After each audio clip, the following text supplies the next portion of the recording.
Hello guys, my name is Matthew, and in today's video I'm going to show you how you can easily assign teammates to tasks.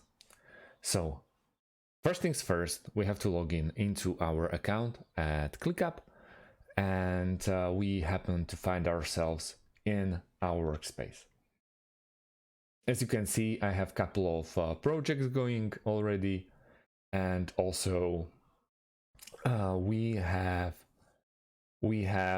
some tasks, and let's say we want to assign your teammates or your colleagues into each and every task.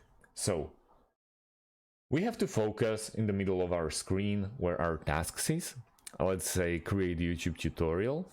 We know that we have to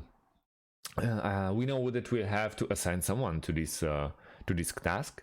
So we'll just move our cursor here to assignees or underneath the assignees and click here.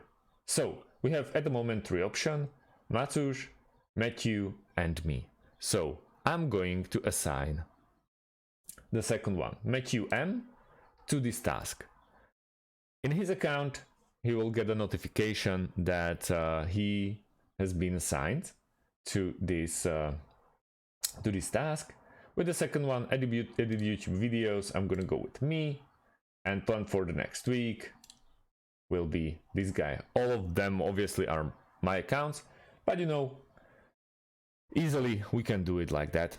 So thank you guys for watching, and see you in the next one. Have a great day and goodbye.